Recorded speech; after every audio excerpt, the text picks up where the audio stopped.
So ayun nga mga pre, magka-customize nga ulit tayo. Ngayon lang ulit tayo nakapag-customize mga pre. Kukustomize ko nga pala is itong windbreaker ko na jacket na hindi ko naman din ginagamit na din. Kaya naisip-isipan ko din na i-customize to, sakto plain naman siya. Plain blue. Pero sa kulay, yun, diskartehan ko na, kaya panoorin nyo to pati tapusin nyo to mga pre. Sheesh! Ay! Let's go! Ayun nga mga pre. Di ko rin pala pre alam kung ano yung i-design ko dito sa windbreaker na to. Kaya ayun pre, hanap muna tayo ng pagdidesign natin, tapos pag nakahanap na tayo, sketch na kagad natin. Let's go! Ang naisipan ko palang design dito pre is yung sa Chrome Heart mga pre, yung cross niya. Yun lang pala kinuha kong design mga pre, kasi sakto to sa windbreaker ko na jacket mga pre. Yan yung sa likod niya, saktong sakto yan mga pre. Kaya nung pagtapos, eto na, alas 6:15 nga pala ng umaga mga pre. Ayun, pumunta nga pala kami dito sa bukid para magpusit or mag-harvest na ng mais mga pre. Tapos dito pala si Pero tagadala ng tubig. Tapos di ko naman alam, binibidyoan niya pala ako. Ayun nga mga pre, nakalahati na namin siya. Tapos ang oras pa lang is 8:20 pa lang mga pre, alas 8 pasado pa lang.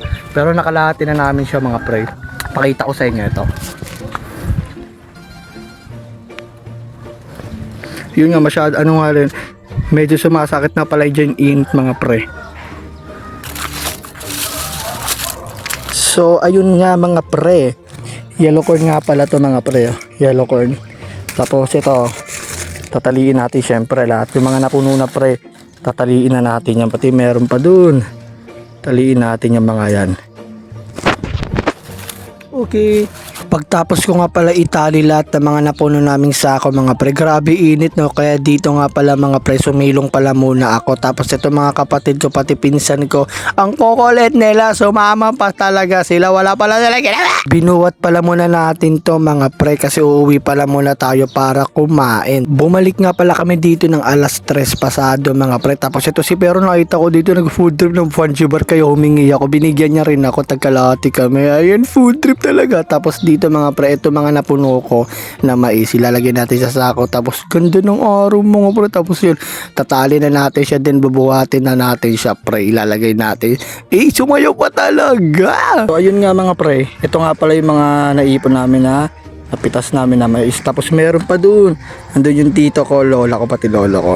Time to check nga mga pre, magko 4:30 na, 4:30. Ganito nga pala magpusit ng mais or magpitas ng mais mga pre. Gaganyanin nyo lang siya, saka patumbayin nyo yan, then lagay nyo na sa sako, o diba? Basic. Tapos ako dito, nagbuhat tayo dito. Tapos si Pero din, nagbuhat din siya. Strong yarn. Pre, outfit check. Boysen.